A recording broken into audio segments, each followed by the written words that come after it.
Start. महोदय, जब तक अहिंदी भाषी हिंदी को हृदय से स्वीकार नहीं करते तब तक वह राष्ट्रभाषा का स्थान नहीं पा सकती। पूर्णविराम।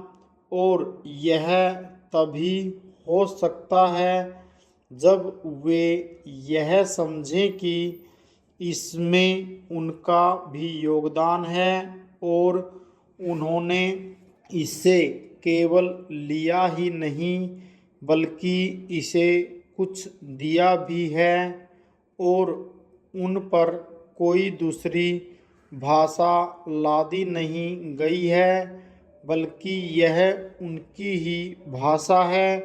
विराम। मेरे कहने का अर्थ यह नहीं कि आप उनकी ही व्याकरण अपना लें। विराम। इसका अर्थ यही है कि आप उदारतापूर्वक जितना ले सकते हैं ले लें। विराम। भाषा इसी प्रकार बन सकती है। विराम। यह भी आवश्यक नहीं है कि उसको स्वीकार करने पर आप वहीं लिखना आरंभ कर दें। विराम। परंतु जो वे लिखें उसको आप गलत न समझें। विराम। आज किसी भी भाषा का रूप वही नहीं है जो उसके प्रारंभिक काल में था। विराम। उसमें परिवर्तन होता रहता है। विराम। हिंदी के इतिहास में भी आपको यही बात मिलेगी। विराम। मैं हिंदी का कोई विद्वान नहीं हूँ पर मैं अपने अनुभव से कह सकता हूँ कि उसमें भी पिछले 500-600 वर्षों में बहुत अंतर पड़ा है तथा पहले की और आज की हिंदी में काफ़ी अंतर है। विराम। इसलिए नवयुग में जब वह देश की भाषा बनने जा रही है तो उसमें थोड़ा अंतर करना भी पड़े तो वह स्वीकार कर लेना चाहिए जिससे उसका अन्य प्रदेशों के लोगों के साथ मेल बैठ जाए। विराम। कई अहिंदी भाषी लोगों ने भी हिंदी की काफ़ी सेवा की है। विराम। आपके राज्यपाल महोदय अहिंदी भाषी हैं और इन्होंने अपनी भाषा की बड़ी सेवा की है। विराम। यह भी हिंदी के पक्ष में थे और इन्होंने बड़ा योग दिया जिसके कारण हम संविधान सभा में सफल हो सकें। विराम। इनका भी यही विचार है जो मेरा है। विराम। मैं समझता हूँ कि इनको भी हिंदी की सेवा करने का अवसर दिया जाना चाहिए। विराम। उसका फल हिंदी के लिए और देश के लिए अच्छा ही होगा। विराम। मानपत्र में आपने संस्कृत के संबंध में कहा है। विराम। मैं मानता हूँ कि हमारे देश में संस्कृत का अध्ययन आवश्यक है क्योंकि देश की सभी भाषाओं का स्रोत वही भाषा है। विराम। संस्कृत से हमारा संबंध अटूट है। विराम। इसकी पढ़ाई लिखाई कम हो गई है। यह हमारे लिए दुख की बात है। विराम। मैं आशा करता हूँ कि इसकी उन्नति होगी। पूर्णविराम।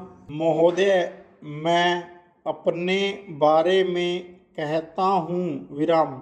जब मैं छोटा था और कॉलेज में पढ़ रहा था तब रूस और जापान के बीच युद्ध छिड़ा। विराम। उस समय समाचार पत्रों में जापान के संबंध में बहुत सी बातें छपा करती थी। विराम। उनमें एक बात यह भी थी कि जापान में समूरिया जाति के लोगों ने अपने सब अधिकार वहाँ के राजा को दे दिए थे। विराम। उसके बाद जापान बड़ी उन्नति कर सका। विराम। हम लोग यह पढ़कर आश्चर्य और सराहना करते थे। विराम। उससे बढ़कर हमारे यहाँ के लोगों ने स्वराज्य स्थापित होने के बाद 1-2 वर्ष में एक उदाहरण उपस्थित करके दिखाया। विराम। हम भी अपने हजारों वर्षों के इतिहास को नहीं भूलेंगे। विराम। जो रियासतें अलग अलग स्थापित हो गई थी और एक प्रकार से भारत कई टुकड़ों में बटा हुआ था, वे सब टुकड़े एक हो गए। विराम। आज ब्रिटिश भारत और देसी रियासतें मिलकर एक हो गई हैं। पूर्ण विराम। पैराग्राफ। उसके बाद हमारे सामने यह प्रश्न आया कि भारत के लोग केवल स्वराज्य से ही सुखी नहीं हो सकते।